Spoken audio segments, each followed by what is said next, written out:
ये कहानी है 1938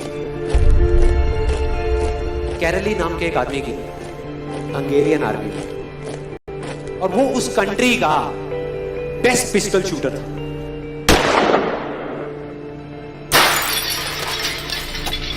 जितनी भी नेशनल चैंपियनशिप्स हुई थी उस कंट्री में, उसको वो जीत चुका था। और सबको ऑलमोस्ट कंफर्म था कि 1940s में जो ओलंपिक्स होने वाले हैं उसमें गोल्ड मेडल कैरली को ही मिलेगा। और उसने सालों से ट्रेनिंग करी थी। उसका एक ही सपना था, एक ही फोकस था कि मुझे अपने इस हाथ को दुनिया का बेस्ट शूटिंग हैंड बनाना है, बेस्ट बनाना है, बेस्ट बनाना है। और वो कामयाब हो गया, उसने बना लिया बेस्ट शूटिंग हैंड। सिर्फ 2 साल का फर्क था। 1938 में एक आर्मी का ट्रेनिंग कैंप चल रहा था, क्योंकि वो आर्मी में था, तो एक एक्सीडेंट हो गया। उसके उसी हाथ में जिससे उसने गोल्ड मेडल जीतना था, उसमें एक हैंड ग्रेनेड फट गया और वो हाथ चला गया। जो उसका सपना था, जो फोकस था, सब खत्म।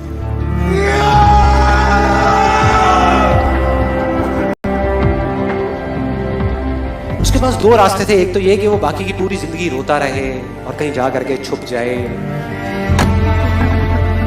या अपना जो गोल था जिस पे उसने फोकस किया हुआ था उसको पकड़ करके रखे। तो उसने फोकस किया उस पे नहीं जो चला गया था, जो उसके पास नहीं था। उसने फोकस किया उस पे जो उसके पास था।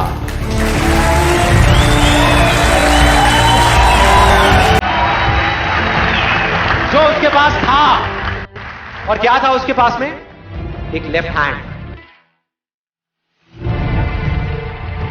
एक ऐसा हाथ जिससे वो लिख तक नहीं सकता था।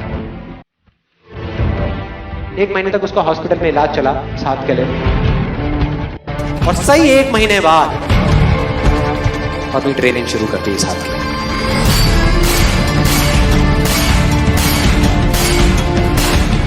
ट्रेनिंग के 1 साल बाद, मतलब कि 1939 में वो वापस आया। नेशनल चैंपियनशिप्स हो रही थी वहीं पे हंगरी में, और बाकी भी बहुत सारे पिस्टल शूटर्स थे वहां पे। उन्होंने जा करके उसको कांग्रेचुलेट किया, कहा कि यार देखो, ये होता है जज्बा, ये होती है स्पोर्ट्समैन स्पिरिट, कि इतना सब कुछ होने के बाद भी तुम यहां पर आए हो हमको देखने के लिए और हमारा हौसला बढ़ाने के लिए। किसी को नहीं पता था कि वो 1 साल से अपनी ट्रेनिंग कर रहा था लेफ्ट हैंड की, और उसने जवाब दिया, मैं यहां पर तुम्हारा हौसला बढ़ाने नहीं आया, तुम्हारे साथ कॉम्पीट करने आया हूं, तुमसे लड़ने आया हूं, तैयार हो जाओ। और कंपटीशन हुआ। बाकी सब वहां पर जितने भी लोग थे वो कॉम्पीट कर रहे थे अपने बेस्ट हैंड से। ये कॉम्पीट कर रहा था अपने ओनली हैंड से, ओनली हैंड से। कौन जीता? The man with the only hand, Kairali जीत गया। लेकिन वो यहां नहीं रुका। उसका गोल क्लियर था कि मुझे इस हाथ को इस कंट्री का नहीं, इस पूरी दुनिया का बेस्ट शूटिंग हैंड बनाना है। उसने अपना सारा फोकस उठा करके डाला 1940 पे, जब ओलंपिक्स होने वाले थे।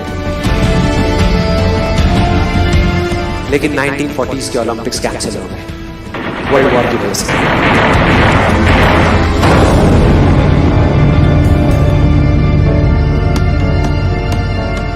उसने अपना सारा फोकस उठा करके कहां डाल दिया? 1944 में जो ओलंपिक्स होने वाले थे उसके ऊपर।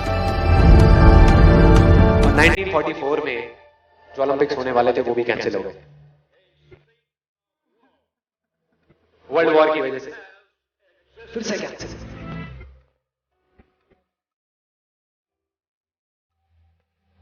उसने अपना सारा फोकस उठा करके डाल दिया 1948 के ओलंपिक्स में। 1938 में उसकी एज थी 28 साल, 1948 में उसकी एज हो चुकी थी 38 इयर्स। और जो यंगर जो प्लेयर्स आते हैं निकल करके, उनसे कॉम्पीट करना मुश्किल होता चला जाता है। लेकिन मुश्किल नाम का ये वर्ड था ही नहीं उसकी डिक्शनरी में। वो गया, पूरे वर्ल्ड के बेस्ट शूटर्स आए हुए थे जो अपने बेस्ट हैंड से कॉम्पीट कर रहे थे, और ये अपने ओनली हैंड से कॉम्पीट कर रहा था। और कौन जीता? The man with the only hand.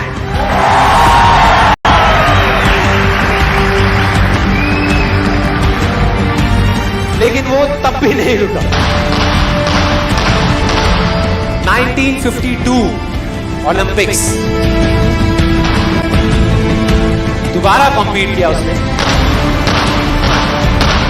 और इस बार गोल्ड मेडल कौन जीता? गैरल ली। 4 साल बाद दोबारा से, और पूरी की पूरी हिस्ट्री को बदल करके रख दिया ओलंपिक्स। इस पर्टिकुलर कंपटीशन में उससे पहले किसी भी एथलीट ने लगातार 2 गोल्ड मेडल्स नहीं जीते।